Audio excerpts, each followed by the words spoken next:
చెప్పవలసిన మాట సంఘానికి ఏమంటున్నాడంటే, మీరు మన ప్రభు అయిన యేసు క్రీస్తు కృపను ఎరుగుదురు కదా. ఒక మాట అడుగుతుంది, ఎరుగుదురా ఎరుగురా? అది ఎలా ఉంటుంది మాకు తెలియదండి. కొంత ఎరిగిన వాళ్ళు అయితే చెప్తారు మేము ఎరుగుదామని. అందరూ ఎరుగుదురా? అందరూ ఎరగరా?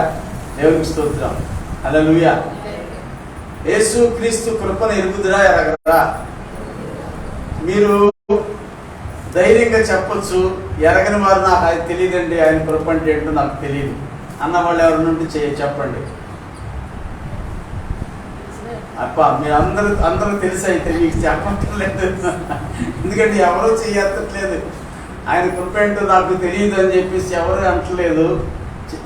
మీరు చెప్పకపోయినా కనీసం చెయ్యనెత్తుతారేమంటే ఎవరు చెయ్యట్లేదంటే మీరందరూ ఆయన కృపను ఎరుగుదురు కదా.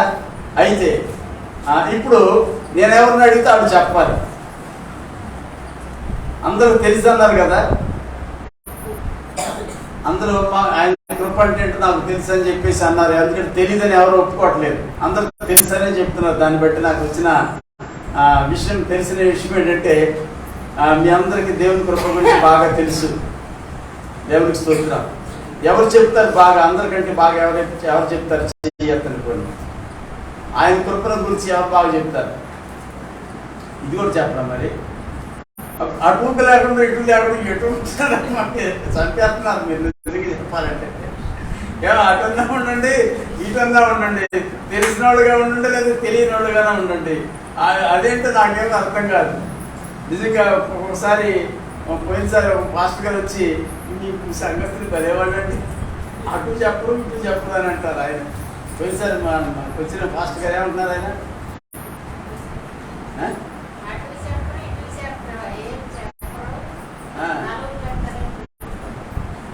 ఏమంటున్నారు?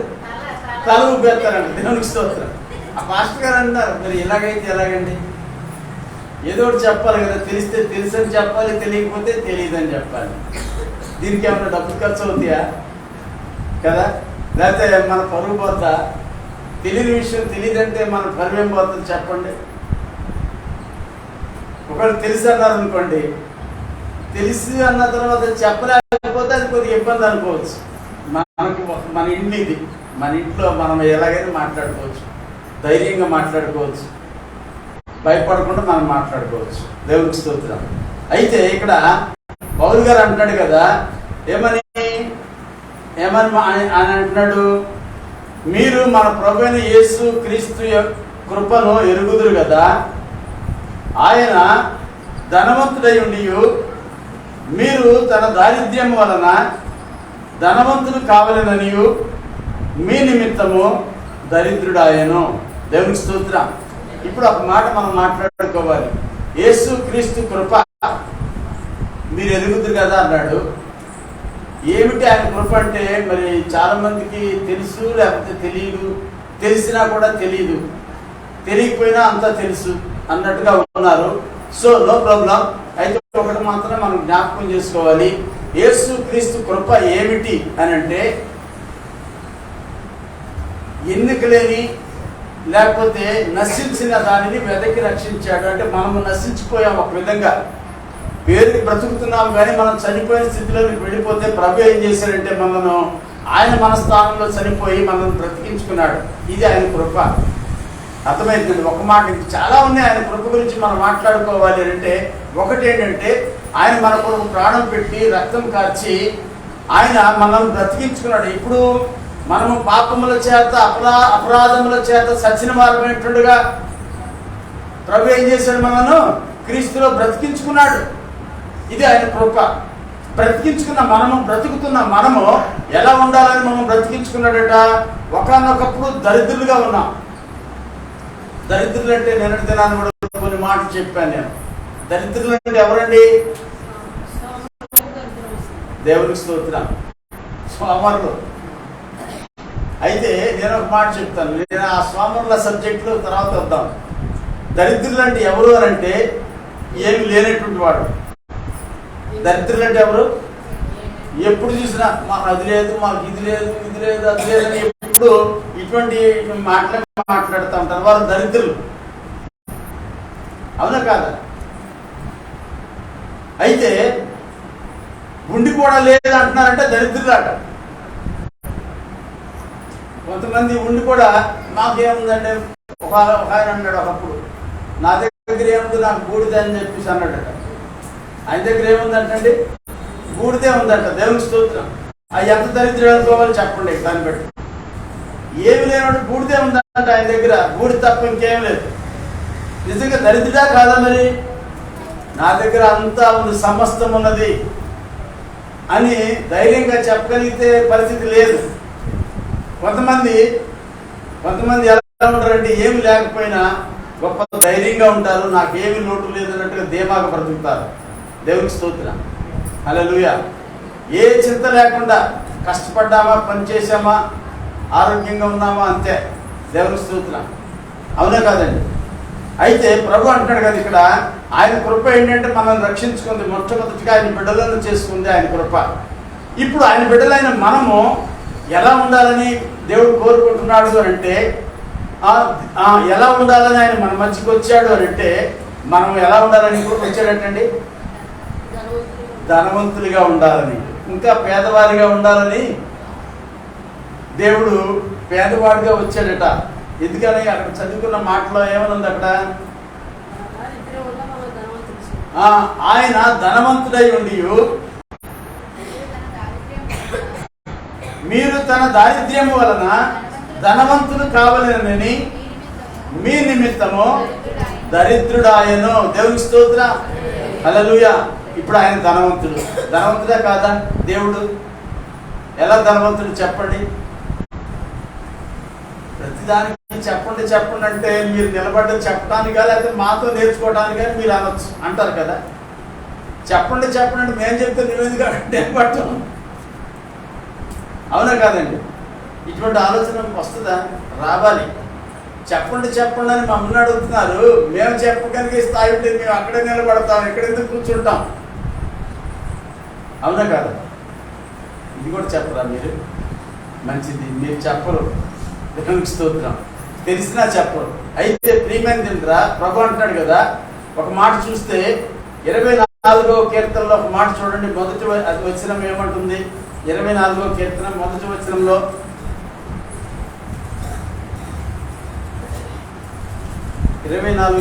మొదటి వచనంలో ఒక మాట ఉంటుంది. ఆయన ఏమంటున్నాడు అక్కడ చూస్తే, భూమియు దాని సంపూర్ణతయు లోకమును దాని నివాసులను యెహోవావే. ఎవరేటండి భూమి అంతా? భూమి అంతా ఎవరిదట? భూమిలో ఉన్న సమస్తం కూడా భూమి అంతా అయిందే. ఈరోజు ఎవరైనా ఉంటే కొంతమంది భూమి లేనివాళ్ళు, అంటే ఇక్కడ లేనటువంటి వారు, కనీసం ఇల్లు స్థలం కూడా లేనటువంటి వారు, మాకేముందండి, మాకేం లేదండి కదా, మాకేముంది దానికి చూడండి అన్ని ఎకరాలు ఉన్నాయి, వీళ్ళకి ఇన్ని ఎకరాలు ఉన్నాయి, వాళ్ళకి అన్ని సెంట్లు ఉన్నాయి, వాళ్ళకి అన్ని నీళ్ళు ఉన్నాయి కదా. సహజంగా వాళ్ళకి అన్ని నీళ్ళు ఉన్నాయి, అంత భూమి ఉంది, అన్ని సెంట్లు ఉంది, లేకపోతే అన్ని ఎకరాల భూమి ఉంది, పంట భూమి ఇన్ని ఎకరాలు ఉంది, ఇగో మెట్ట భూమి ఇంత ఉంది, అంత ఉంది, ఇన్ని తోటలు ఉన్నాయి అని చెప్పేసి కొంతమంది చెప్పుకుంటూ ఉంటారు. కొంతమంది కూడా ఎలా చెప్పుకుంటారు? మాకు ఎంత ఉంది, మాకు అంత ఉంది అని చెప్పుకుంటారు కొంతమంది కదా. ఎంత ఉందని? మాకు 2 కిలోలు బంగారం ఉంది, బంగారు రాళ్ళే ఉంది మా దగ్గర. దేవునికి బంగారు రాళ్ళు ఎకరం. దేవునికి స్తోత్రం. సిస్టర్ గారు అన్నారు నాకు ఎకరం భూమి ఉంది. దేవునికి స్తోత్రం. హల్లెలూయా. అయితే సహోదరు అంటున్నారు ఎకరం భూమి అంటున్నారు. కొంతమంది మాకు తోటలు ఉన్నాయి, లేకపోతే ఇంకా ఊళ్ళో భూములు ఉన్నాయి. ఎస్, నాకు కూడా ఉంది భూమి. ఏంటి, ఒకసారి పోయిందనుకున్నది, మళ్ళీ వచ్చింది. అది కాకుండా నేను కొనుక్కున్నాను, అది కూడా ఉంది. అలాగా అది కూడా కొనుక్కున్నదే. దేవుడు ఆ విధంగా నన్ను కూడా భూమికి దేవుడు నాకు ఆస్తికి అత్తగా చేశాడు. అయితే ఒకవేళ ఎవరైనా అనుకుంటే నాకు ఏమి లేదు, నాకు సెంటు భూమి లేదండి అని చెప్పేసి, అయితే నేను ఒక మాట చెప్తున్నాను, నా సహోదరి, నీవు ప్రభుని యేసు క్రీస్తుని తండ్రిగా, ఒకవేళ దేవుడుగా నువ్వు అంగీకరించినట్లయితే, నువ్వు ఆయన బిడ్డవైతే, భూమి అంతా నీదే. అవునా కాదా? ఆయన పెట్టి ఇప్పుడు మనకు వారసత్వంలో వస్తుందా ఉండదా? ఏమండి, ఇప్పుడు నాదంతా ఎవరికి వస్తుంది? ఎవరికి చెందుతుంది? పిల్లలకే చెందుతుంది కదా. దేవునికి స్తోత్రం. అయితే మనం ఆయన పిల్లలమైతే భూమి అంతా మందే. దేవునికి స్తోత్రం. అవునా కాదా? హల్లెలూయా. ఏం అంత దిగులుగా ఉన్నావు? నీకు వద్దా? ఏ సహోదరి, ఏంటి అంత విచారంగా ఉన్నావు? నీకు వద్దా భూమి? దేవునికి స్తోత్రం. హల్లెలూయా. ప్రభుదైతే మందే. అవునా కదా? ఆ విధంగా మనం ఎలా ఉండాలంటే ప్రభుని మనము తండ్రిగా దేవుడిగా చేర్చుకొని, ఇందాక వాక్యంలో మనం విన్న రీతిగా ఆయన యందు భయభక్తులు కలిగి ఆయన ఆజ్ఞలను కైకుంటే మనం ఏమవుతామట? ధన్యులమైపోతాం. ఏంటి ధన్యత అంటే ఆయన కలిగినంత మందే, మందంతా మన సంతతి వారిదే. దేవునికి స్తోత్రం. అక్కడ రాయబడిన మాట చూడండి, 2వ వచనం చూస్తే మీకు కనిపిస్తుంది. కీర్తనల గ్రంథం 112వ కీర్తనలో భూమి మీద వారు బలవంతులైపోతారు. భూమి మీద వాళ్ళు ఏమైపోతారు? ఎలా బలవంతులు అవుతారు?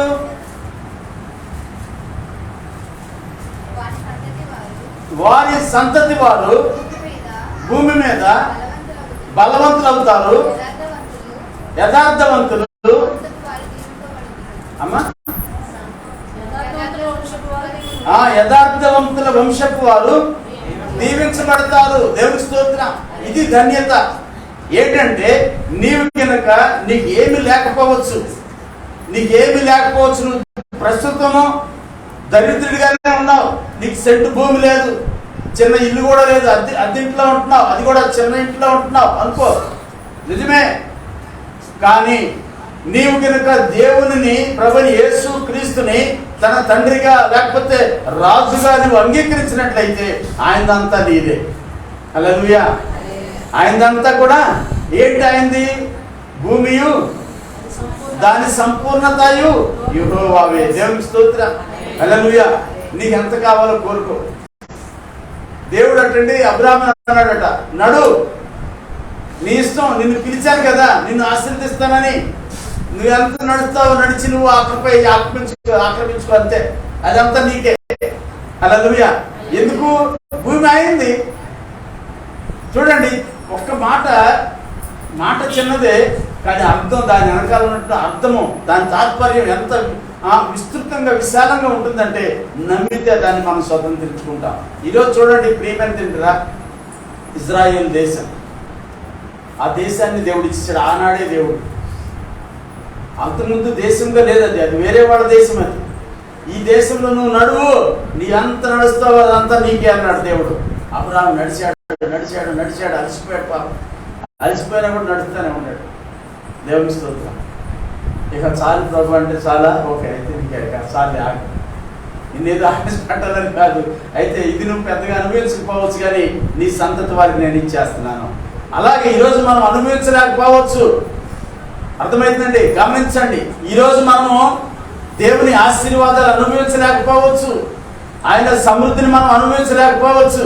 కానీ ఆయనను మనం దేవుడుగా అంగీకరించి ప్రభు సన్నిధిలో భయభక్తులు కలిగి కొనసాగడం వల్ల మనం ధన్యులమైపోతున్నాము. ఎలా ధన్యులమైపోతున్నాము అని అంటే అక్కడ రాసిన మాట, యెహోవాను స్తుతించుడి, ఆయన యందు భయభక్తులు కలిగి. ఆ మాట చూడండి, కీర్తన గ్రంథంలో మాట, భయభక్తులు గలవాడు ఆయన ఆజ్ఞలను బట్టి అధికముగా ఆనందించేవాడు ధన్యుడు, వాని సంతతి వారు. దేవునికి స్తోత్రం. హల్లెలూయా. నీ సంతతి వారు. ప్రియా దేవుడు నువ్వు అనుకోవచ్చు, నేను నా పిల్లలకి ఏమీ చేయలేకపోతున్నాను, నేను నా కుటుంబానికి ఏమీ చేయలేకపోతున్నానని ఒకవేళ నువ్వు నిరుత్సాహంతో ఉన్నావేమో. ఈరోజు నీకు ఒక శుభవార్త. నీవు ప్రభువైన యేసు క్రీస్తు కృపగలవాడు. భూమి అంతా ఆయనదే, భూమిలో ఉన్న సమస్తం కూడా ఆయనదే. అయితే నీవు ఆ ప్రభు అయిన యేసు క్రీస్తు నీ హృదయంలో ప్రతిష్ఠించుకోవడమే కాకుండా నీ బిడ్డలకు నువ్వు పరిచయం చేయగలిగితే, నీ బిడ్డలకు నీవు పరిచయం చేసి ఆయన వైపు చూపించగలిగితే, నా ప్రియ సహోదరి, నీవు అనుభవించలేకపోతావేమో కానీ వాని సంతతి వారు భూమి మీద ఎటువంటి వారు అవుతారట? బలవంతులు అవుతారు. దేవునికి స్తోత్రం. ఎందుకంటే మనం నమ్ముతున్న దేవుడు బలవంతుడు. హల్లెలూయా. మనం నమ్ముతున్న దేవుడు బలవంతుడు. ఆయన బిడ్డలు కూడా బలవంతులుగానే ఉంటారు. ఎవరిని బట్టి? ఆయనను బట్టి. దేవునికి స్తోత్రం. హల్లెలూయా. ఇప్పుడు ఒక మాట అండి, కుక్క అరిసింది అనుకోండి, పిల్లాడు ఉన్నాడు, కుక్క కరవటానికి వచ్చింది అనుకోండి, ఆడేం చేస్తాడు? దగ్గరలో నాన్న ఉంటే నాన్న దగ్గరికి పరిగెట్టుకుంటూ వస్తాడు. అవునా కాదు? ఎందుకని? నన్ను కాబట్టి అది బెదిరిస్తుంది. మా నాన్న అయితే దాన్ని కొట్టేస్తాడు కదా. వాడికి ఆ ధైర్యం వాళ్ళ నాన్నను బట్టి. వాళ్ళ నాన్న దగ్గరికి వచ్చిన తర్వాత దాన్ని బెదిరిస్తాడు కూడా. పక్కన వాళ్ళ నాన్న ఉంటాడు కదా. అవునండి, పక్కన వాళ్ళ నాన్న ఉంటాడు కాబట్టి ఆ కుక్కను ఏం చేస్తాడు? దేవుని స్తోత్రం. దేనిని బట్టి ధైర్యం వచ్చింది? వాళ్ళ నాన్నను బట్టి. అవునా కాదా? మనం కూడా ఆయన మన నాన్నగా చేసుకుంటే మనకు ధైర్యం ఉంటుంది. అది కూడా ఎప్పుడో తెలుసా? ఆయన మన పక్కన ఉంటే. హల్లెలూయా. ఆ నాన్న వాడి పక్కన ఉంటేనే వాడికి ధైర్యం. ఎప్పుడైతే మనం కూడా మన తండ్రిని మన ప్రక్కన మనం చూసుకుంటూ ఉండాలి, మన హృదయంలో మనం ఉంచుకోవాలి. ప్రియమైన తింటారు. ఎప్పుడైతే ఆయన మన హృదయంలో ఉంటాడో, మన జీవితంలో ఉంటాడో, మనం గొప్ప ధైర్యంగా ఉంటాము. ఒకటి, మనకెప్పుడు ఈ ఫీలింగ్ రాదు, నాకు ఏమీ లేదనే ఫీలింగ్ మనకు రానే రాదు. మనం ఎలా ఉంటామంటే మానసికంగా గొప్ప ధనవంతులుగా ఉంటాం. హల్లెలూయా. అర్థమైందండి? నాకు ఇది లేదు అది లేదు అనేటువంటి చింత మనకు ఉండదు. ఎప్పుడైతే అది నాదే, ఇదంతా భూమి అంతా నాదే, ఎందుకంటే నా తండ్రిది ఇదంతా నాదే అని మనం ఉంటామో, తప్పకుండా మనకు దేవుడు తప్పకుండా మనకి ఇస్తాడు దాంట్లోంచి. గమనించండి. ఇప్పుడు రాకపోవచ్చు కాక మీకు సత్యం చెప్తున్నాను నేను. ఇప్పుడు ఒకవేళ మనం ఇక్కడ ఏమి సంపాదించుకోకుండా మనం చనిపోతాం అనుకోండి, చెప్తున్నాను మాట చెప్తాను, మీకు ఒక మాట చెప్తున్నాను. అయినప్పుడు మీరు చనిపోతే మనం ఎక్కడుంటామండి? దేవుని దగ్గర ఉంటాం. దేవుని స్తోత్రం. మీకు ఇంకో సత్యం చెప్తున్నాను. ఇప్పుడు దేవుని దగ్గర ఉంటామా? దేవుడు ఒకరోజు రానై ఉన్నాడు ఇక్కడికి. ఎందుకు?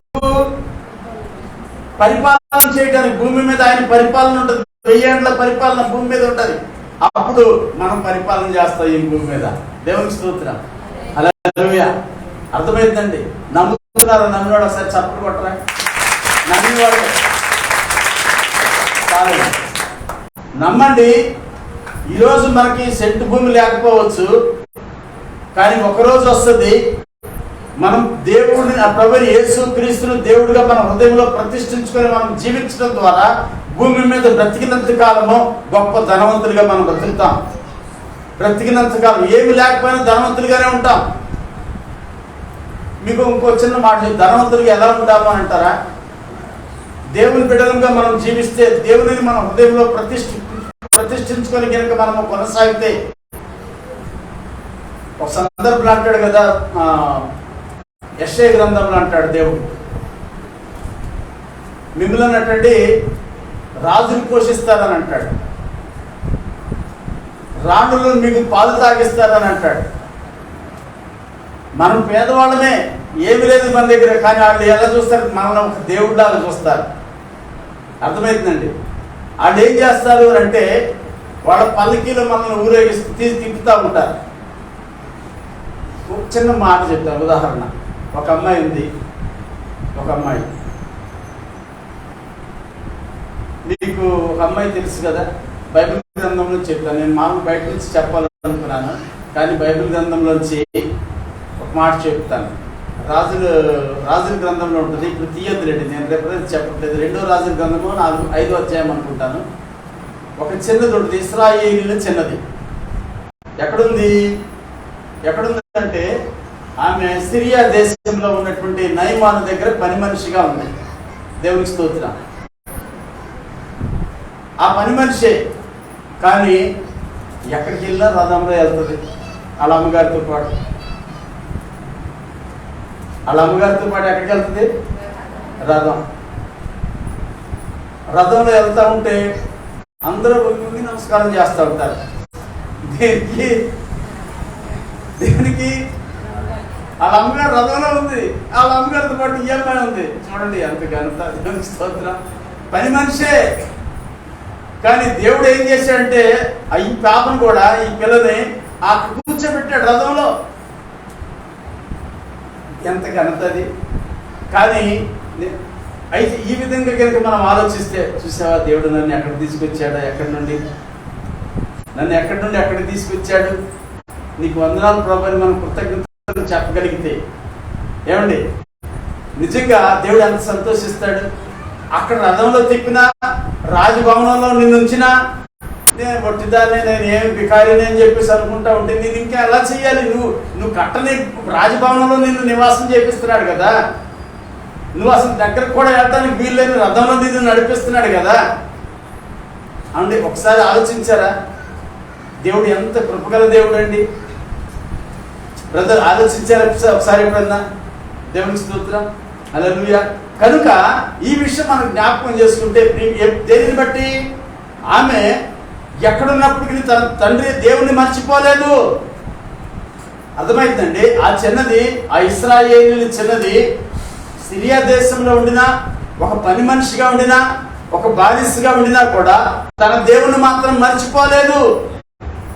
ఆమెను బలపరిచిన సేవకుని మర్చిపోలేదు. అర్థమవుతుందండి. దేవునికి పరిచయం చేసి దేవుని యొక్క బోధలో పెంచినటువంటి ఆ యొక్క సేవకుని మర్చిపోలేదు. అంటుంది కదా, ఇదిగో నా యజమానుడు మా సేవకుడి దగ్గరకు వెళితే బాగైపోతాడు. ఎందుకంటే మా దేవుడు గొప్ప దేవుడు, మా దేవుడు తప్పకుండా మా యజమానుడు స్వస్థపరుస్తాడని చెప్పేసి ఆమె దేవుని మహిమపరిచింది. దేవునికి స్తోత్రం. నా మాటలు అర్థమవుతున్నాయండి. అంటే మీకు మీరు రెఫరెన్స్ కూడా చూపిస్తాను పదండి, దాంట్లోకి వెళ్దాం వెనక్కి. అంటే అవసరం కాదని, నేను సమయం వేస్ట్ అవుతుందని నేను అక్కడ చూపించలేదు.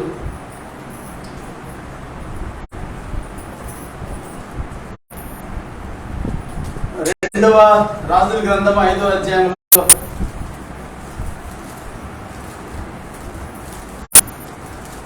3వ వచనం చదవండి.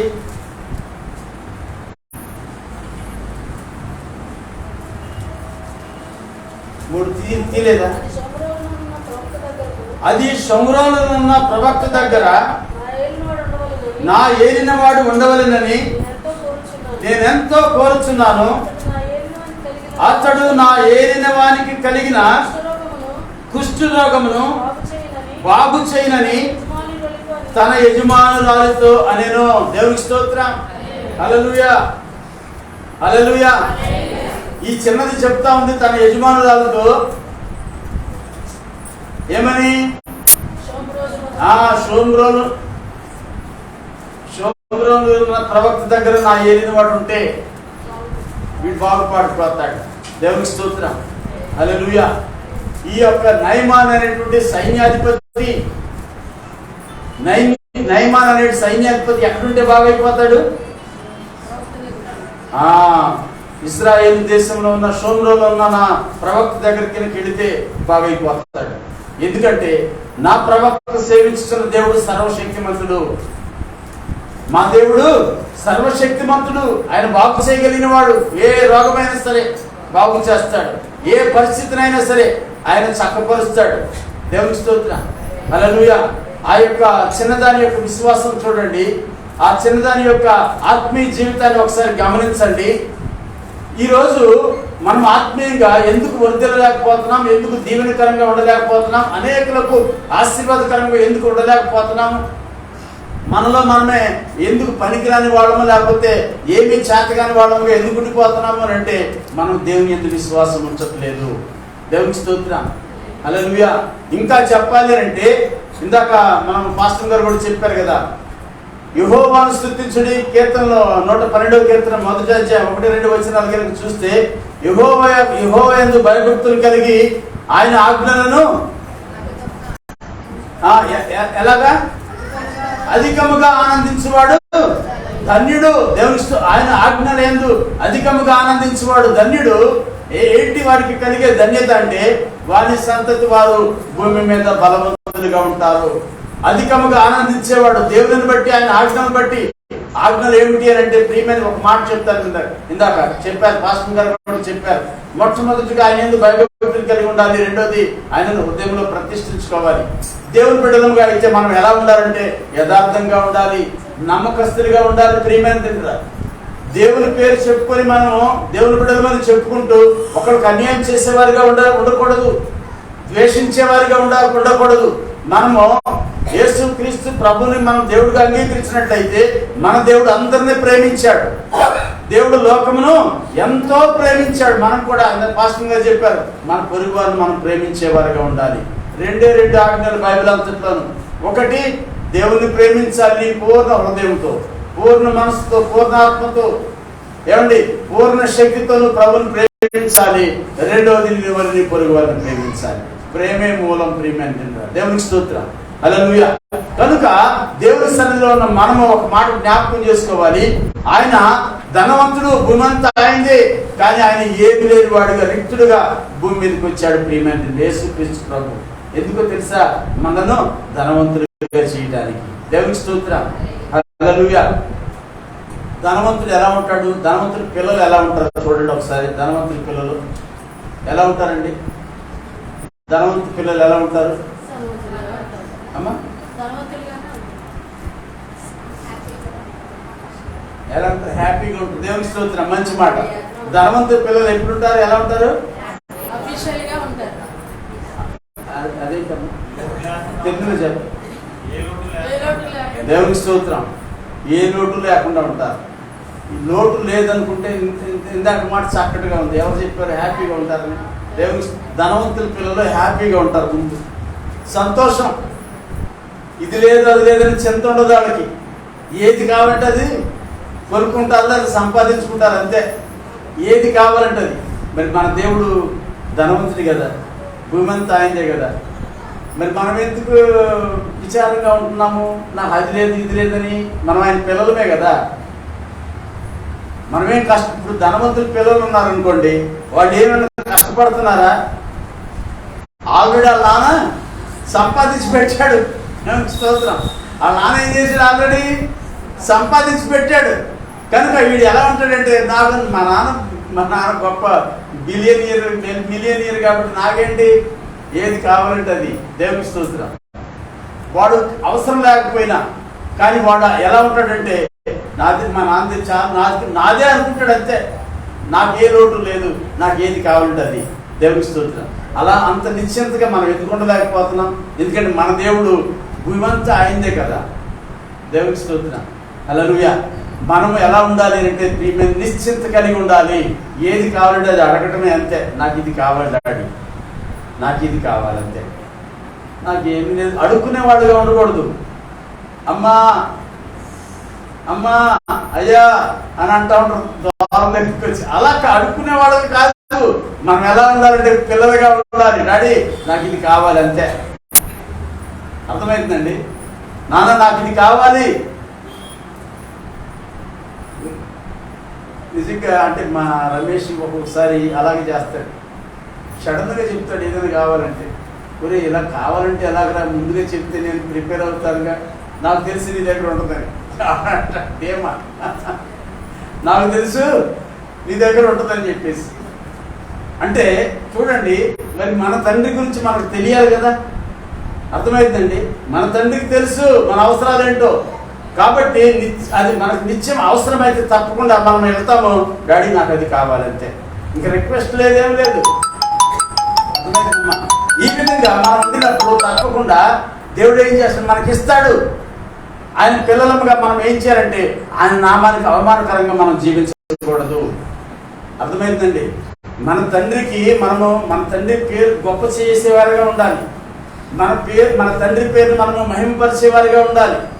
ఆ విధంగా ఉండినప్పుడు ఆయనను ఎప్పుడు ఎవరైతే మహిమపరుస్తారో, ఆయన పేరుని ఎవరైతే గణపరుస్తూ ఉంటారో, ఆ పిల్లలకి ఏది కావాలంటే తీసుకోపో, ఏది కావాలంటే అది తీసుకోపో అని అంటాడు. దేవునికి స్తోత్రం. హల్లెలూయా. అర్థమైందండి? కనుక ఈరోజు ప్రియమైందిరా, అయితే దేవుని బిడ్డలని చెప్పేసి మళ్ళీ నేను వెనక్కి వచ్చేస్తున్నాను. ఇక్కడే ఉంటే టైం అయిపోతుంది, మనకు 12:30 ఇప్పుడే అయిపోయింది. అయితే ఏమని చదువుకున్నాము? మొదట మూలవాక్యంలో, మీరు మన ప్రభువైన యేసు క్రీస్తు కృపను గూర్చి కృపను ఎరుగుదురు కదా. ఆయన ధనవంతుడై ఉండి మీరు తన దారిద్ర్యము వలన ధనవంతులు కావాలనని మీరు మీ నిమిత్తము దరిద్రుడాయను. దేవుని స్తోత్రం. మన నిమిత్తం ఏమైపోయాడట? ప్రభువైన యేసుక్రీస్తు దరిద్రుడైపోయాడు. అంతా మన కోసం వదిలేశాడు అంతే. హల్లెలూయా, హల్లెలూయా. అంతా కూడా మన కోసం వదిలేశాడు, తన పిల్లలైన మన కోసం. హల్లెలూయా. ఎక్కడదే కాదండి, ఇక్కడదే కాదు, భూమినే కాదు, పరలోకాన్ని కూడా మన కోసం వచ్చి ఆయన ఇవ్వడానికి ఆయన రిక్తుడైపోయాడట, దరిద్రుడైపోయాడట. అటు పరలోకాన్ని విడిచిపెట్టాడు, భూమి మీద కూడా తనకంటూ ఏమి లేకుండా చేసుకున్నాడు. చూడండి ఎంత చేశాడు. కొంతమంది తల్లిదండ్రులు లోక సంబంధమైన తల్లిదండ్రులు, ఇంతకుముందు ఒకసారి మీకు చెప్పాను, ఒకసారి 2 సార్లు చెప్పాను.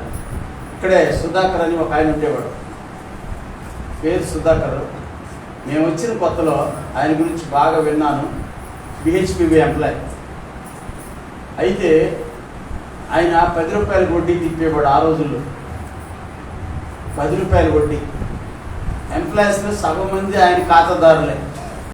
ఆయన దగ్గర తీసుకొని, అది కూడా ఎలాగా, రోజువారీ వడ్డీ అట. రోజుకి 100 రూపాయలకి రోజుకి 10 రూపాయలు రోజువారీ వడ్డీ. రోజుకి 100 రూపాయలకి 10 రూపాయలు. ఇప్పుడు ఉదయం ఇస్తాడు. వ్యాపారాలు చేసుకునేవాడు ఇప్పుడు కూడా అదే సిస్టంలో ఉన్నారు కొంతమంది, రోడ్డు మీద వ్యాపారాలు చేసుకునేవాడు. పోలీస్ గారు మీకు తెలుసండి, తెలీదా? రోడ్డు మీద వ్యాపారాలు చేసుకునేవారు. ఒక 500 తీసుకుంటారు. 500 కాదు, ఆయన ఇచ్చేది ఎంత ఇస్తాడంటే 450 ఇస్తాడు. సాయంకాలం 500 ఇచ్చారు ఆయన. 450 ఇస్తాడు, సాయంకాలం వేసరికి 500 ఇచ్చేయాలి ఆయన. అప్పుడు ఎంత అయింది? 5 రూపాయలు కదా, అంటే 10 రూపాయలు వడ్డీ. అలాగే చేసేవాడు అట్ట ఆయన. కోట్లు సంపాదించాడు గాజువాకలో. కానీ నాకు తెలిసిన తర్వాత ఆయనకి షుగర్, బీపీలు అన్నీ వచ్చేసాయి. సంపాదించాడు బాగానే. ఇంతకు ముందు కూడా చెప్పాను మీకు, పిల్లలు దద్దమ్మలు అయిపోయారు. 2 పిల్లలే, దేనికి పనికిరారు, ఏ పని బాట లేదు. ఆవిడ ఉద్యోగాలు చేయరు, చదువు అప్పలేదు, కుక్కల మేపుకుంటూ తిరగటమే. అన్న కుక్కలు తిప్పుతూ ఉంటారు రోడ్డు ఎంపీ. ఏమండి? అయితే సంపాదించాడు ఆస్తిపాస్తులు. కానీ ఆ పిల్లలు ఎలాగైపోయారంటే, అది శాపం ఏంటో మనకైతే తెలియదు. పిల్లలకు చదువు అవ్వలేదు, అలాగని చెప్పేసి తెలివితేటలు కూడా లేవాడు. ఈ తెలివితేటలు మాత్రం ఎంత తెలివితేటలు అంటే, విపరీతమైన తెలివితేటలతో సంపాదించి ఏం తీసుకుపోయాడు చెప్పండి? మాట చెప్తున్నాను, ఎంత ఉందనేది మనకు కాదు, కానీ మనము మన పిల్లలు ఎంత ఆరోగ్యంగా సంతోషంగా ఉంటున్నాం అనేది చాలా ముఖ్యం. అర్థమైందండి? ఎన్ని వెనకాల ఎకరాలు ఉన్నాయి లేకపోతే కోట్లు ఉన్నాయి ముఖ్యం కాదు. ధనవంతుతో ఏటి భూ సంబంధమైన ధనం గురించి మనం ఆలోచిస్తాం. ఆత్మ సంబంధమైన ఐశ్వర్యము మనం ఆస్వాదించాలి అని అంటే మనము ప్రభువైన యేసుక్రీస్తుని మన హృదయాల్లో ప్రతిష్ఠించుకుంటే మనకు అసలు లేమి అనేది తెలియదు, లోటు అనేది తెలియదు. ప్రియమైన తండ్రి, ఆత్మ సంబంధంగా మనము ఐశ్వర్యవంతులుగా ఉండటం కోసమే ప్రభువైన యేసుక్రీస్తు మన మధ్యకి వచ్చాడు. దేవునికి స్తోత్రం. హల్లెలూయా. అర్థమవుతుందండి? మనము లోకంలో ఉంటూ కూడా ఎలా జీవించగలము అని అంటే, మనం ఐశ్వర్యవంతులుగా జీవించగలం. ఎవరిని బట్టి? ప్రభువైన యేసుక్రీస్తుని బట్టి. దేవునికి స్తోత్రం. హల్లెలూయా. అర్థమవుతుందండి? ఏమీ లేదు, మనం ఎన్నిక లేనటువంటి వాళ్ళము, ఆస్తిపాస్తులు లేనటువంటి దరిద్రులమే. కానీ ప్రభువైన యేసుక్రీస్తుని మనము ధరించుకొని హృదయంలో ప్రతిష్ఠించుకొని కనుక మనం జీవించగలిగితే మనకి ఏది కొదువై ఉండదు. దేవునికి స్తోత్రం. హల్లెలూయా. అంత మాత్రమే కాదు, అక్కడ మనం కీర్తనలో చదువుకున్న మాటను బట్టి చూస్తే, భూమి మీద వాని సంతతి వారు బలవంతులుగా ఉంటారు. వాడికి ధన్యత ఏంటంటే తెలుసా? మనము ప్రభువైన యేసుక్రీస్తుని మనము కలిగి ఉన్న యేసుక్రీస్తుని మన పిల్లలు కూడా మనం పరిచయం చేయడం ద్వారా మన సంతతి వారు కూడా ఎలా అవుతారట? అక్కడ రాయబడిన మాట, భూమి మీద బలవంతులు అవుతారు. తర్వాత కూడా చూడండి, యథార్థవంతుల వంశపు వారు దీవించబడతారు. అంటే ఒకటి, మనం ఎలా ఉండాలి అని అంటే, మనము యథార్థంగా కొనసాగాలి. దేవుని సన్నిధిలో యథార్థవంతులుగా ఉండాలి. ఏమండి? పైకి ఒక మాట, లోపల ఒక మాట మనం మాట్లాడకూడదు. మనుషుల ముందు ఒకలాగా, మనుషులు లేనప్పుడు ఒకలాగా ప్రవర్తించకూడదు. యథార్థత అంటే అది. యజమానులు చూస్తున్నప్పుడు ఒకలాగా, చూడనప్పుడు ఒకలాగా పని చేయడం. ఏమండి, యజమానుడు చూస్తున్నప్పుడు ఒకలాగా, యజమానుడు చూడనప్పుడు ఒకలాగా, ఇంటి ఓనర్ గారు ఉన్నప్పుడు ఒకలాగా, లేనప్పుడు ఒకలాగా, ముందు ఒక మాట వెనక ఒక మాట. ఇటువంటి మాట యథార్థమైన జీవితం కానే కాదు. యథార్థవంతమైన జీవితం నువ్వు జీవించినప్పుడు దేవుడు ఏం చేస్తాడు? నీవు దీవించబడతావు. నీవు దీవించబడాలి అని అంటే దేవుని బిడ్డలుగా మనం యథార్థవంతులంగా ఉండాలి. ఎలా ఉండాలి అని అంటే, మనుషులు ఉన్నా ఒకలాగే ఉండాలి, లేకపోయినా ఒకలాగే ఉండాలి. నీ భర్త ఉన్నా నువ్వు ఒకలాగే ప్రవర్తించాలి, భర్త నీ ఇంట్లో నీ ఎదురుగుండా లేకపోయినా కూడా నువ్వు ఒకేలాగా ప్రవర్తించాలి.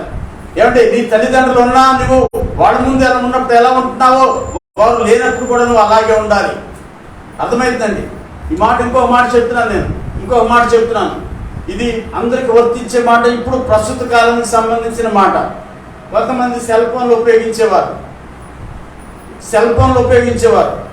పెద్దోళ్ళు ఉంటే ఒకలాగా ఉపయోగిస్తారు, లేనప్పుడు ఇంకొకలాగా ఉపయోగిస్తారు. అర్థమైందండి? పెద్దోళ్ళు ఉన్నప్పుడు చూసే సినిమాలు వేరేలాగా ఉంటాయి, లేనప్పుడు చూసే సినిమాలు వేరేగా ఉంటాయి. ఇది యథార్థత కానే కాదు. మాట చెప్తున్నాను. అంటే నీ ప్రవర్తన ఎప్పుడు కూడా ఒకేలాగా ఉండాలి, యథార్థమైన ప్రవర్తన కలిగి ఉండాలి. ఆ విధంగా ఉండినప్పుడు తప్పకుండా నీవు దీవించబడతావు. నీవు మాత్రమే కాదు, నీ బిడ్డలు కూడా దీవించబడతారు. వాళ్ళు ఎలా దీవించబడతారట? నీ యథార్థవంతుల వంశపు వారు దీవించబడుదురు, కలిమియు సంపదయు. దేవునికి స్తోత్రం, హల్లెలూయా. కలిమి సంపద వాని ఇంట ఉండునని చెప్పేసి ప్రభు ఇక్కడ కీర్తనలోంచి మనతో మాట్లాడుతున్నాడు.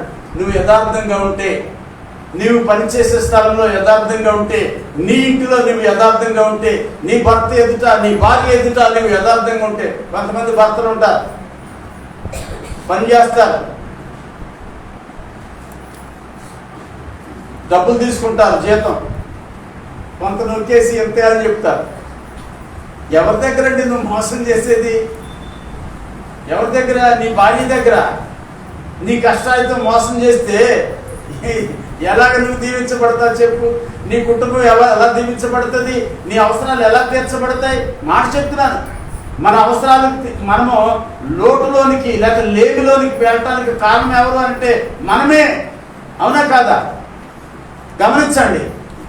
దేవుడికి తెలుసా తెలీదా నువ్వు యథార్థంగా ఉంటున్నావా, నువ్వు మోసం చేస్తున్నావని? దేవుడికి తెలుసా తెలీదా? తెలుసు.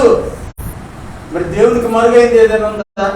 ఆయన ఎదుట నువ్వు ఇలాగ మోసం చేస్తావు అంటే, నీ భార్యకే నువ్వు అబద్ధం చెప్పి, ఏమంటే నీ భార్య ఒకదానికైనా, చర్చిలో కూడా అబద్ధం చెప్తారు కొంతమంది, ఇక్కడ నిలబడి కూడా అబద్ధం చెప్తా ఉంటారు.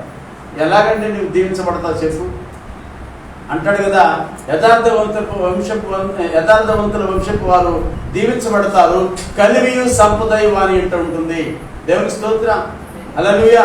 తర్వాత వాని నీతి నిత్యము నిలుచును. దేవునికి స్తోత్రం, హల్లెలూయా. యథార్థంగా ఉండే వారితో పాటు ఇంకొకటి ఏముంటుందంటే నీతి కూడా ఉంటుందటండి. హల్లెలూయా. నీతి అంటే ప్రభువైన యేసు క్రీస్తు. నువ్వు యథార్థంగా ఉంటే నీ ప్రక్కన ఆయన నిలబడతా ఉంటాడు. అర్థమైందండి? నీతి అంటే యేసు ప్రభుకి పేరు. అది ఆయన నీతిమంతుడు, నీతి సూర్యుడు. నీవు యథార్థంగా కనుక కొనసాగుతూ ఉంటే, నీకు శ్రమ కత్తి నీ మీద పెట్టినా, మెడ దగ్గర పెట్టినా, నువ్వు యథార్థంగా ఒకే మాట నమ్మకంగా యథార్థంగా నువ్వు నిలబడినట్టయితే నీ ప్రక్క నుండి ఆ కత్తి తన మీద వేసుకుంటాడు, కానీ నీ మీద రానియడు దేవుడు. దేవునికి స్తోత్రం. నా మాట అర్థమైందండి? ప్రాణం పోయే పరిస్థితి వస్తే తను ప్రాణం పెడతాడేమో కానీ, పెట్టాడు కానీ నీకు మనలను నరకంలోకి పోకుండా తప్పించాడు ప్రభు. ఈ మాట మనం జ్ఞాపకం చేసుకోవాలి. నువ్వు యథార్థంగా కొనసాగినట్లయితే నీ ప్రక్కన ఆయన నిలబడతాడు, నీకు సర్వ సమృద్ధినిస్తాడు ప్రభువు. ఆ రెండు మాటల్లో చూడండి ఎంత అక్కడ అది ఎంత మర్మం అక్కడ దాగి ఉన్నదో ఒకసారి జ్ఞాపకం చేసుకోవాలి మీరు. అర్థమైందండి?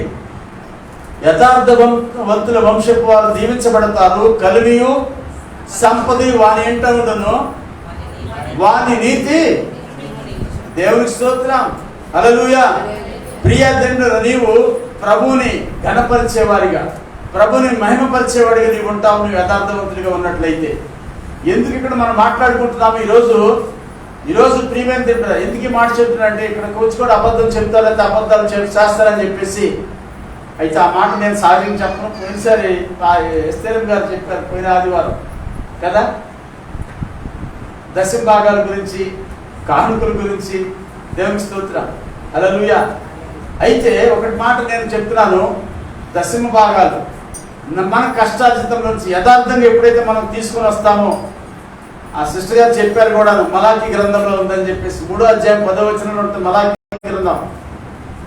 మన కష్టార్జితం నుంచి యథార్థంగా దశమ భాగం తీసుకొచ్చి ప్రభు సన్నిధిలో ఇస్తే ఆయన మాట అంటాడు, నేను మీ కొరకు ఆకాశపు వాకిండ్లు విప్పుతాను అని అంటాడు ప్రభు.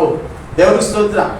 మలాకీ గ్రంథము 3వ అధ్యాయం 10వ వచనంలో మాట అంటాడు, మీ కష్టార్జితం వేరే వాళ్ళకి చెందనేమని అంటాడు. చూడండి మలాకీ గ్రంథం ఒకసారి చూస్తే,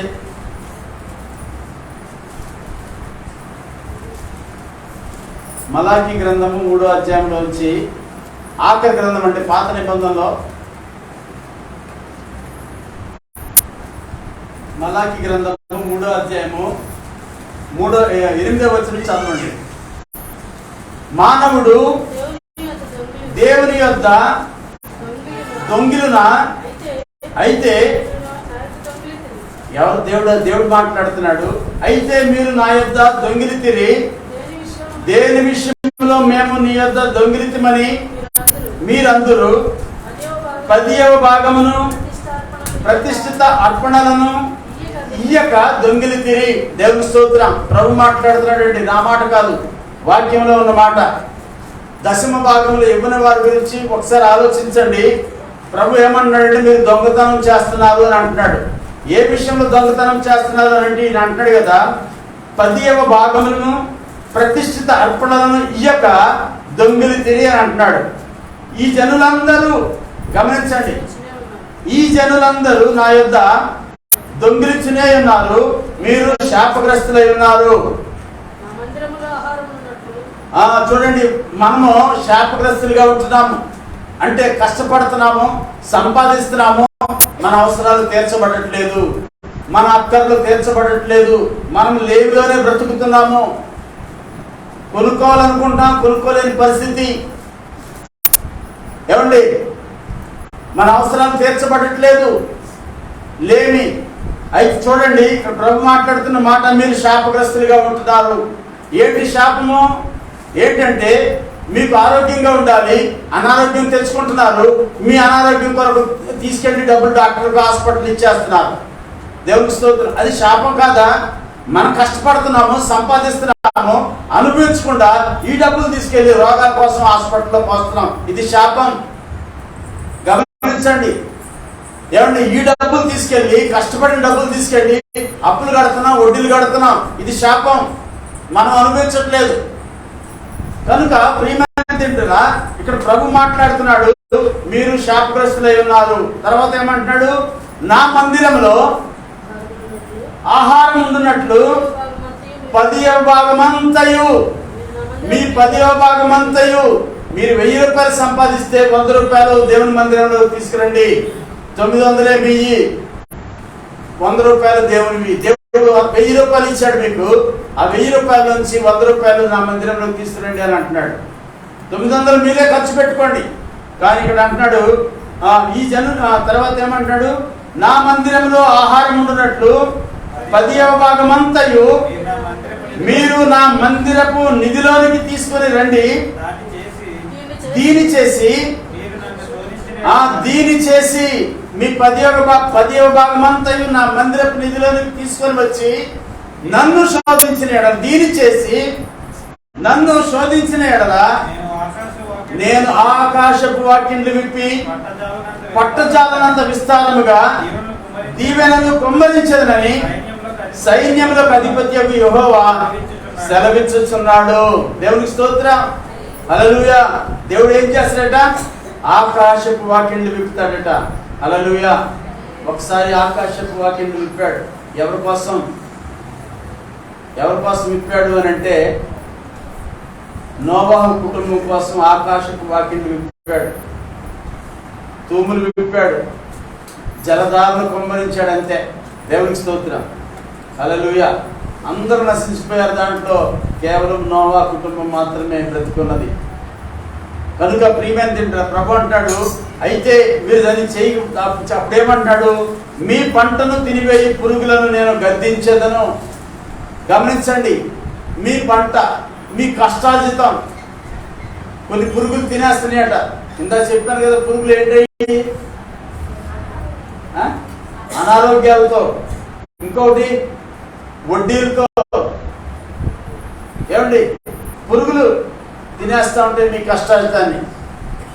కనుక ప్రభు అంటున్నాడు, నేను దాని నుంచి మిమ్మల్ని విడిపిస్తాను. ఆ పురుగులు తినకుండా నేను వాటిని గద్దిస్తాను. అవి మీ భూ పంటను నాశనము చేయవు. మీ ద్రాక్ష చెట్లు అకాల ఫలములను రాల్చకయుండునని సైన్యములకు అధిపతి యెహోవా సెలవిస్తున్నాడు.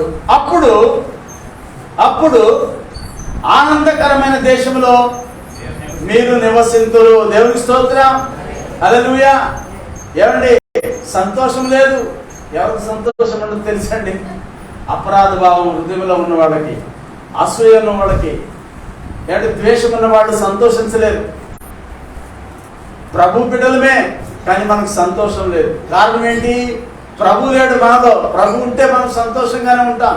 ప్రభు ప్రేస్లో ప్రభుని పక్కన పెట్టి మనలో ఏముందంటే ద్వేషము, అసూయ, కలహము, మత్సరము, ఇవన్నీ కూడా మనం హృదయాల్లో పెట్టుకున్నాం. దేవునికి స్తోత్రం. ఇది ఉండటం వల్ల ఇదేమంటో తెలుసా? వీడు వాడేం చేస్తాడు? అమ్మ ఇదంతా ఇచ్చేస్తావా? ఏదంతా దశమ భాగం అంతా ఇచ్చేస్తావా? నీకు ఎన్ని అవసరాలు ఉండే చూడు, నీకు ఎన్ని అవసరాలు ఉండే, బోల్డ్ అవసరాలు ఉండే అని చెప్పేసి వాడు ఏం చేస్తాడంటే మన మైండ్ని డైవర్ట్ చేసేస్తా ఉంటాడు. ఎందుకో తెలుసా? మీకు సత్యం చెప్తున్నాను. ఎందుకో తెలుసా? మనం దరిద్రులుగా ఉండటం వాడికి ఇష్టం. మనం ధనవంతులం కాకూడదు, మనం ఐశ్వర్యవంతులం కాకూడదు. ఏమండి మనం సంతోషంగా ఉండకూడదు. మనం ఇంకా కృంగిపోయి, కృషించిపోయి, ఇంకా నీరసించిపోయి వేదన బాధలతో ఉండటం వాడికి ఇష్టం. వాడు ప్రేరేపణ అది ఇప్పుడుది కాదు, ఎప్పుడుండో వస్తుంది అది. కానీ ఆ పరిస్థితి నుంచి దేవుడు మనల్ని విడిపించాడు. ప్రభువైన యేసుక్రీస్తు మనల్ని విడిపించాడు. అపవాది యొక్క వాడి కుతంత్రాల నుంచి మనం విడిపించాడు. మనం జ్ఞాపకం చేసుకోవాలి. మనం ఇప్పుడు ప్రభువైన యేసుక్రీస్తుని అంగీకరించాం. ఏమండి ప్రభుని మనకు దేవుడిగా ప్రతిష్ఠించుకున్నాం. ఆయనను మన హృదయంలో ప్రతిష్ఠించుకొని చేర్చుకొని ఆయన ఆలోచన చొప్పున, ఆయన మాటల చొప్పున మనం ఆయన ఆజ్ఞలను బట్టి అధికముగా ఆనందించేవాడు ధన్యుడు. ఇది ఆజ్ఞ కాదా? ఇది ఆజ్ఞ కాదండి. పొరుగు వారిని ప్రేమించమంటాడు, అది ఆజ్ఞ కాదా? ఏమని ఆయనను పూర్ణ హృదయంతో ప్రేమించమంటున్నాడు. నన్ను తప్ప వేరే వాడు నీ హృదయంలో ఎక్కువ స్థానంలో ఉండకూడదు. ఈవెన్ నీవు ఒక భార్యవైతే దేవునికి ఎక్కువ స్థానం ఇవ్వాలి, తర్వాతే నీ భర్తకు స్థానం. అర్థమైందండి నా మాట? నీవు ఒక స్త్రీవైతే నీ భర్త కంటే ఎక్కువగా నువ్వు దేవుని ప్రేమించే వ్యక్తిగా ఉండాలి. నీ ఒక పురుషుడు అయితే నీ భార్య కంటే ఎక్కువగా కూడా నువ్వు దేవునికి మాటకే విధేయత చూపించాలి. దేవుని మాట పక్కకు పెట్టి నీ భార్య చెప్పిందని చెప్పేసి భార్యకి ఏకీభవించావు, శాపగ్రస్తుడు అయిపోతావు. అననీయ సభ్యురాలు ఏమనుకున్నారు? దేవుడికి తెలియదు అనుకున్నారు. ఏమండి ఒకళ్ళు ఏకీభవించుకున్నారు. భార్య మాట భర్త, భర్త మాట భార్య ఏకీభవించారు. దేవుడిని మోసం చేద్దామని చూశారు, శాపగ్రస్తులు అయిపోయారు. ప్రియమైన గమనించండి, మనము శాపగ్రస్తులుగా ఉంటున్నానికి కారణం ఏంటంటే దేవునికి భయపడకుండా, దేవునికి చెందవలసిన మహిమను ఆయనకి చెందించకుండా, ఆయన ఆజ్ఞలకు లోపడకుండా, ఆయనకు భయపడకుండా మనం కొనసాగడం వలన ఈ శాపాలు మనం అనుభవించవలసి వస్తుంది. అర్థమైందండి? ప్రభు అంటున్నాడు కదా, ఇదిగో మీరు శాపగ్రస్తులుగా ఉన్నారని చెప్పేసి ప్రభు జ్ఞాపకం చేశాడు అక్కడ. కారణం ఏంటంటే మనకు ఒకడు ఉన్నాడు కదా, వాడు మన పక్కన మన చెవుల్లో గొలుపుతూ ఉంటాడు. ఏమని? నీకు బోల్డ్ అవసరాలు ఉన్నాయి, బోల్డ్ పనులు ఉన్నాయి నీకు, ఇదిగో అక్కడ ఇది కట్టాలి, అది చేయాలి. కానీ నేనంటాను, నా సహోదరి, నా సహోదరుడా, మొట్టమొదట నీ యొక్క దశమ భాగం, నీ కష్టార్జితాలను తీసుకొచ్చి దేవునికి ఇచ్చేయి. తర్వాత నీ అవసరాల అక్కల గురించి, ప్రభా నువ్వు చెప్పిన ప్రకారం నేను చేశాను, ఆయన నువ్వు చెప్పిన నీ ఆజ్ఞకు నేను లోబడ్డాను ప్రభా, అయ్యా నా అవసరాలు ఏమి ప్రభు అని చెప్పిన తర్వాత ప్రార్థన చేయి. ఆ కొద్ది దాంట్లో నీ అవసరాలను దేవుడు తీర్చేలా దేవుడు ప్రభు చెబుతాడు. అర్థమైందండి? నీకు మిగిలిన కొద్ది దాంట్లోనే అసలు దేనికి చాలు, ఆ వడ్డీకే చాలు అనుకోండి, దేవుడు ఎలా తీర్చాడో నాకైతే తెలియదండి. ఆయన చేయమన్నాడు, చెప్పడం వరకే మన పని. ఏంటంటే చేయమన్నాడు, చేయటం వరకే మన పని. ఆయన చెప్పిన పని మనం చేసినప్పుడు మన పని ఆయన చూసుకుంటాడు. ప్రియమైన దేవునికి స్తోత్రం, హల్లెలూయా. అర్థమైందండి? ఆయన చెప్పింది చేయకుండా నా పన్ను చూసుకో ప్రభు అంటే ఎలా చూసుకుంటాడు? చూసుకోడండి. అర్థమైందండి. ఆయన చెప్పింది మనం చేయకుండా చాలామంది నిన్న చెప్పాను నేను, ఏమని నిన్న చెప్పాను కొన్ని మాటలు. ఏమనంటే మనం గైడ్ చేస్తూ ఉంటామంట దేవునికి, ఇలా చెయ్యి అలా చెయ్యి అని చెప్పేసి మనం చెప్తా ఉంటామంట. నా పిల్లల్ని ఎలా చెయ్యి, నన్ను ఎలా చెయ్యి, నాకు అది కావాలి, నాకు ఇది కావాలి. నీకు ఏది కావాలో రైటే, కానీ నన్ను ఎలా నడిపించు, నాకు అది కావాలి, నువ్వు ఎలా చెయ్యి అని చెప్పేసి మనమే దేవుని గైడ్ చేస్తూ ఉంటామట. దేవునికి స్తోత్రం. హల్లెలూయా. మనం దేవుని గైడ్ చేయకూడదండి. మనం ఆయన గైడెన్స్లోకి వచ్చి ప్రభా నన్ను ఏం చేయమంటావు, ఇదిగో నేను ఉన్నాను, నాకు చెప్పు ప్రభా, నేను చేసుకుంటూ వెళ్ళిపోతాను, అంతే. అర్థమవుతుందండి బ్రదర్? మనం ఏం చేయాలి? మీకు అడుగుతున్నాను, మీరు నా మాట వినండి. మీరు చదువుకుంటున్నారు, మీరు ఇంటికి వెళ్ళి చదువుకోండి, బోర్డు సమయం ఉంటుంది మీకు. ఇక్కడికి వచ్చినప్పుడు చెప్పే మాటలు వింటే మీరు చదువుకున్న దానికంటే ఎక్కువ ప్రయోజనం ఉంటుంది మీకు. నిజంగా చెప్తున్నాను నేను. చాలామంది ఇక్కడికి వచ్చిన తర్వాత కొంతమంది అయితే ఎలా ఉంటారో తెలుసండి, బాబు ఈకో తగ్గించు, ఈకో ఎలా ఉంటారో తెలుసా? నేను కూడా చెప్పాను, నిన్న చెప్పాను నేను కొన్ని మాటలు. దేవుని సన్నిధికి వచ్చిన తర్వాత రాటగా అక్కడ నుండి కనీసం మోకరించి చిన్న ప్రార్థన చేసుకుందామని కూడా అనుకోరు.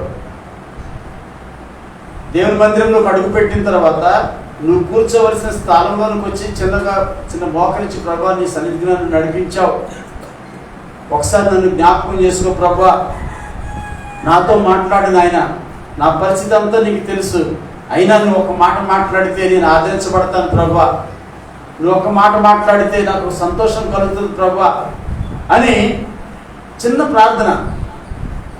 ప్రార్థన చేసుకొని నువ్వు కూర్చుంటే ఏదో ఒక మాట, నీకు అవసరమైన మాట ప్రభు నీతో మాట్లాడకుండా ఉండడు. అర్థమైందండి. కానీ ఏమి అటువంటి పద్ధతి ఏమి ఉండదు. వస్తారు చక్కగా, వచ్చిన తర్వాత ముందు చోటు చూసుకోరు, ఎవరెవరు వచ్చారో చూస్తూ ఉంటారు. ఎవరెవరు వచ్చారో ఇటు అటు చూస్తారు, ఇటు మగవాళ్ళు ఎవరున్నారా, ఆడవాళ్ళు ఎవరున్నారా, ఒకసారితో కనపడదేమో నాకు తెలియదు, మళ్ళీ చూస్తూ ఉంటారు. అంటే వెనక నుంచి చూస్తారేమో కదా, ముందున్న వాళ్ళు కొంతమంది ముసుగేసుకుంటారు, లేకపోతే అటు తిరిగి ఉంటారేమో, వాళ్ళు మొఖాలు చూడాలని కూడా ప్రయత్నం చేస్తూ ఉంటారు.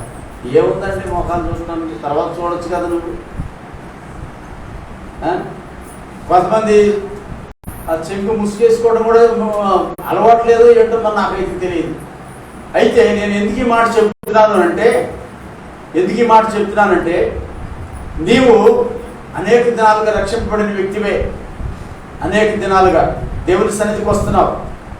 నిన్ను చూసి కొత్తగా వచ్చేవాడు నేర్చుకోవాలి ఏదైనా పద్ధతి. ఓహో, దేవుని సన్నిధికి వెళ్ళిన తర్వాత ముందు మోకరించి చిన్న ప్రార్థన చేసుకోవాలనుకుంటాను. అర్థమైందండి. మనం చూసి కొత్తగా వచ్చేవాడు నేర్చుకోవాలి. నేను ఏది ఫౌండేషన్ దగ్గర నుంచి నేను ఉన్నాను ఇక్కడ, మేము 10 ఏళ్ల నుంచి నాకు సర్వీస్, నేను ముందు ఎప్పుడో రక్షింపడ్డ వ్యక్తిని చెప్పుకుంటూ ఇక్కడ ఏ మాత్రమో చిన్న ప్రార్థన అవకాశం లేకుండా, ప్రార్థన చేసుకునే అలవాటు లేకుండా, అది ప్రార్థనా జీవితాలు లేకుండా, అటువంటి ప్రవర్తన లేకుండా ఉంటే వచ్చిన వాళ్ళు ఏం నేర్చుకుంటారు? అవునా కాదా? ఒకసారి ఆలోచించండి. కొత్తగా వచ్చిన వాళ్ళు ఓహో ఇలాగేనేమో, వాళ్ళకి తెలియదు కదా. కొత్తగా వచ్చేవాడికి ఏం తెలుస్తుంది? తెలియదు కదా. కనుక మనం ఎలా ఉండాలంటే ఒక మాదిరికరంగా ఉండాలి, తర్వాత తరానికి మనం నేర్పించే వారంగా ఉండాలి. మనం అలా ఉండకుండా మన పిల్లలు మంచిగా ఉండాలంటే ఎలా ఉండాలి చెప్పండి? ఏమండి, మనము అబద్ధాలు చెప్పుకుంటూ మన పిల్లలు అబద్ధాలు చెప్పకూడదు, అబద్ధాలు చెప్పకూడదు అని చెప్పేసి పిల్లలు చెప్తే ఆడంటే నాకు తెలిసిలే నీ సంగతి, పైకి అనకపోయినా లోపల అనుకుంటాడు. అర్థమైందండి. పిల్లలు పైకి అనరు, పెద్దోళ్ళు అని చెప్పేసి గౌరవిస్తారు, కానీ లోపల మాత్రం మన పరిస్థితి అంతా తెలుసు. తల్లులు మీ సంగతి కూడా నేను చెప్తున్నాను, పిల్లలకు తెలుసు మీరు మాట్లాడే మాటలు. పాస్టర్ గారు చెప్తాడు ఏమనంటే, చిన్నపిల్ల చూసిందంట వాళ్ళ అమ్మగారు వాళ్ళ నాన్నగారు చేతిలో వచ్చి డబ్బులు తీసి దాచుకుందని చెప్పేసి. ఆ పిల్ల చూసింది, ఆ పిల్ల చూసి వాళ్ళ అడిగితే ఏమో నాకేం తెలిసి అక్కడ పారేసుకున్నావు అని అంటాడు. ఎవరికి ఇచ్చావు అని అంటాట వాళ్ళమ్మ. ఏమైనా జేబులో డబ్బులు ఉండాలి కదా, ఏమంటే ఏమో ఎక్కడ వేసుకొచ్చావు అని చెప్పేసి మాథ్యూ గారు అని చెప్పేసి ఆయన చెప్తా ఉంటాడు. ఆ పిల్ల ఉంది, ఓహో ఇదేంటి మమ్మీ తీసింది కదా, ఏమో ఎక్కడ వేసుకున్నామని అంటుంది. ఆమె ఆ పిల్ల మనసులో ఉండిపోతుంది. అర్థమవుతుందా? కనుక ప్రియమైన తింటారా, వాళ్ళు మనతో డైరెక్ట్గా అనకపోవచ్చు, పిల్లలు అన్నీ గమనిస్తారు. పిల్లలు అన్నీ గమనిస్తారు. జ్ఞాపకం ఉంచుకోనండి, చిన్నపిల్లలే కదా, వాళ్ళకి ఏం తెలియదు అనుకోవద్దు. నువ్వు నేర్పిస్తున్నావు ఏమిటి? అబద్ధం చెప్పడం ఏంటో నేర్పిస్తున్నావు, మోసం చేయడం ఏంటో నేర్పిస్తున్నావు. కావాలని నేర్పించడం వాళ్ళు నేర్చుకుంటున్నారు. అర్థమవుతుందండి? మనం దీవించబడకపోవడానికి దరిద్రులుగా ఉండటానికి కారణం ఏంటి అంటే ఇటువంటి యథార్థత లేని జీవితాలు. అర్థమవుతుందండి? యథార్థత లేని జీవితాలు. మనుషుల ముందు ఒకలాగా, మనుషుల వెనకాల ఒకలాగా. ఈ విధమైన జీవితాలు ఉంటే మనకు శాపాలు కాకపోతే ఇంకేమొస్తాయి చెప్పండి? నీ భర్తదే నేను తీసానని ధైర్యంగా చెప్పు, నీవు ఉపయోగించుకో. నీ భర్త సమస్తం మీద నీకు అధికారం ఉంది, హక్కు ఉంటుంది. భర్తకు కలిగిన దాంట్లో సమస్త హక్కులు నీకు ఉన్నాయి, నువ్వు ఉపయోగించుకోవచ్చు. నీ భర్త కష్టాల మీద, నీ భర్త యొక్క జీవితం మీద నీకు హక్కు ఉంటుంది. దానికి మోసం చేయడం ఎందుకు, అబద్ధం చెప్పడం ఎందుకు? ఎస్ నేనే తీశానని చెప్పొచ్చు కదా ధైర్యంగా. కానీ మోసం చేసే ఆత్మతో నువ్వు నడిపించబడినంత కాలం నీవు ఐశ్వర్యవంతుడిగా కాలేవు. జ్ఞాపకం చేసుకోనండి. ఇటువంటి మోసపరిచే ఆత్మతో నడిపించబడినంత కాలం ఏమండి, అంటే ఇది యథార్థమైన మనసు కాదు, ఇది యథార్థమైన ప్రవర్తన కాదు. ఇటువంటి మోసభరితమైన జీవితం నీ జీవితంలో, నీ హృదయంలో ఉన్నంత కాలము, ఈ ఆత్మచేత నడిపించబడినంత కాలము నీవు ఆశీర్వదించబడలేవు. దేవునికి స్తోత్రం. హల్లెలూయా. అయితే ప్రియమైనదిగా ఇక్కడ మనం ఎన్ని మాట్లాడుకున్నా ఇటువంటి జీవితం మనలో ఉండినప్పుడు, ఇటువంటి మనసుతో మనము, ఇటువంటి ఆత్మతో మనము నడిపించబడినప్పుడు మనం ఏ విధంగా దేవుని ఆశీర్వాదాలు పొందుకుంటాం చెప్పండి ఒకసారి. దేవునికి స్తోత్రం. హల్లెలూయా. కనుక ఈ మధ్యాహ్నకాల సమయంలో నేను ఒక మాట మాత్రం మరొకసారి చెప్పి చూపించి నేను ముగించేస్తాను. ప్రియమైనదిగా ఇక్కడ ఏమంటున్నాడు అంటే, ఇక్కడ ప్రభు అంటున్నాడు కదా, మీరు మన ప్రభువైన యేసు క్రీస్తు కృపను ఎరుగుదురు కదా, ఆయన ధనవంతుడై ఉండి మీరు తన దారిద్ర్యం వలన ధనవంతుడు కావాలనని మీ నిమిత్తము దరిద్రుడాయను. దేవునికి స్తోత్రం. హల్లెలూయా. ఒక మాట ఇక్కడ చూద్దాం ప్రియమైన. ఫిలిప్పీ పత్రికలో చూడండి. ఫిలిప్పీ పత్రిక పక్కనే ఉంటుంది, ఎఫెసీ తర్వాత ఫిలిప్పీ ఉంటుంది. ఫిలిప్పీ పత్రిక 2వ అధ్యాయం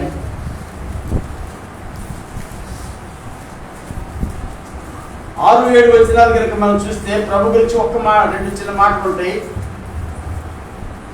ఫిలిప్పీ పత్రిక 2వ అధ్యాయం 6-7 వచనాలు చూస్తే, ఆయన దేవుని స్వరూపము కలిగిన వాడై ఉండి దేవునితో సమానంగా ఉండుట విడిచిపెట్టకూడని భాగ్యమని ఎంచుకొనలేదు గాని మనుషుల పోలికగా పుట్టి దాసుని స్వరూపమును ధరించుకొని తన్ను తానే రిక్తునిగా చేసుకునేను. రిక్తుడు ఏంటో తెలుసా? ఒట్టి చేతులు, ఇంకేం లేవు.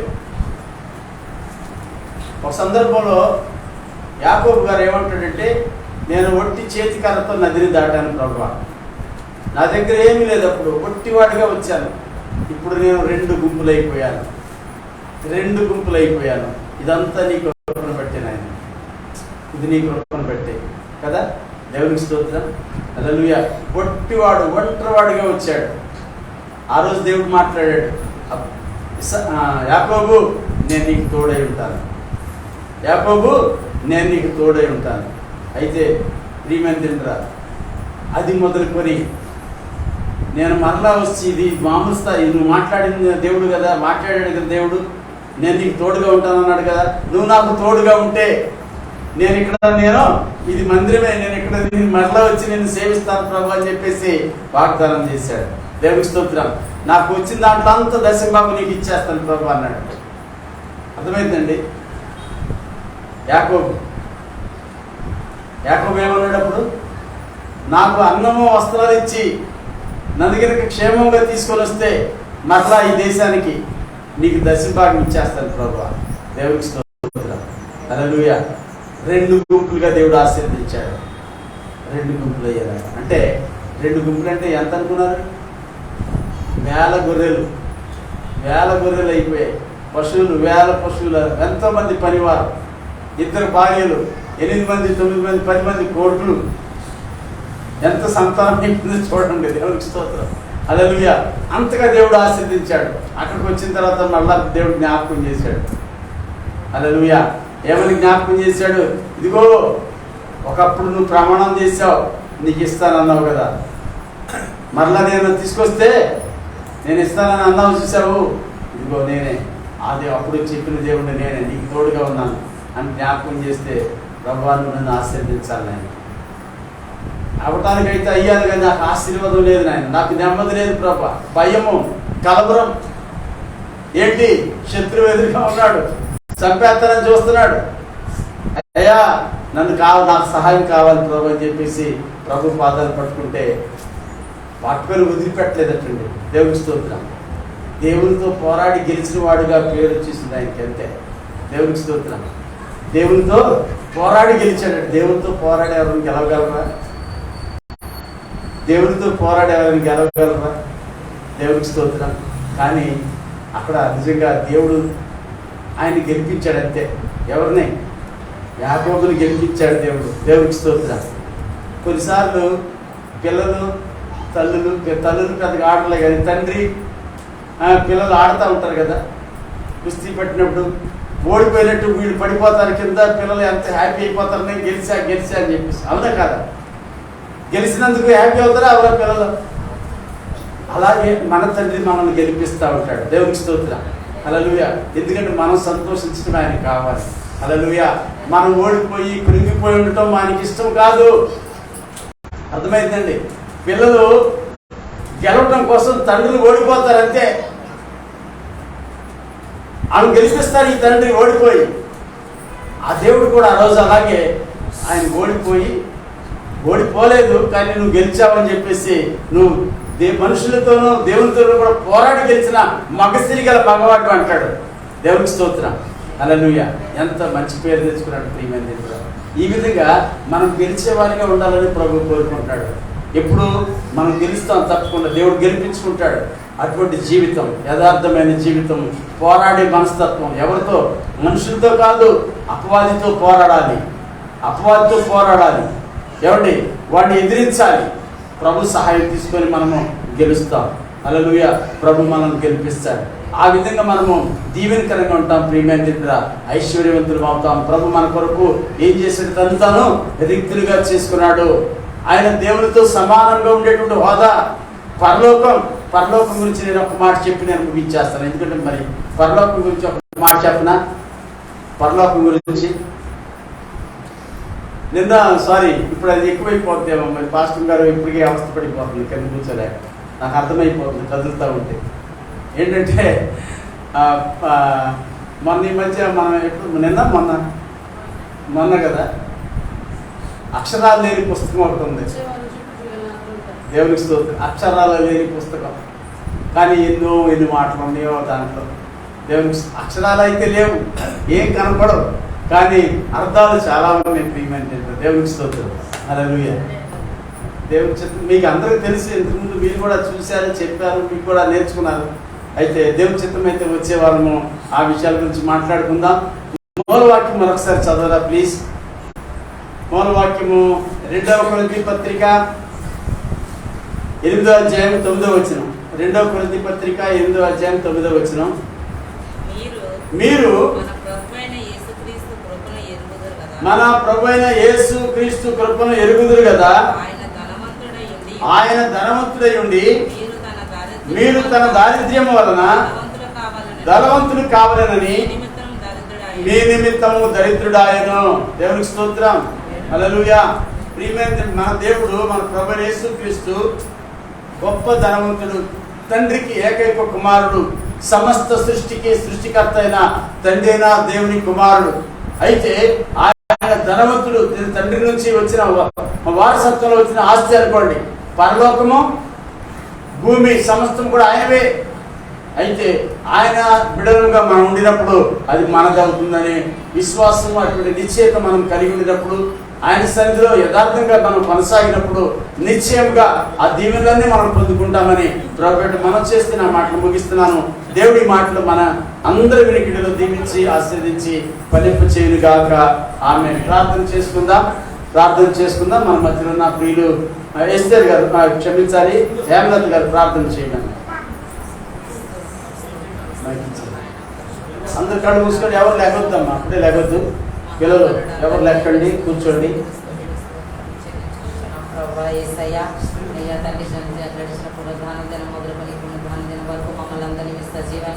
రెక్కల వాటిన మరుగుపరిచి కాచి కాపాడిన తండ్రి మీకు వందనాలు స్తోత్రాలు నాయన. ప్రార్థనలో ఉన్నారు, పాటల ద్వారా మీ నామానికి మేము తెచ్చుకున్నాను నాయన. స్థితి వాక్య ద్వారా మాతో మాట్లాడిన ప్రభా, ఆరాధన ద్వారా మా మధ్యకి వచ్చిన ప్రభా మీకు వందనాలు స్తోత్రాలు తండ్రి. దోసలు నాయన సిరుచటన మరుగుపరిచి వాక్యం ద్వారా మాతో మాట్లాడినారు ప్రభా.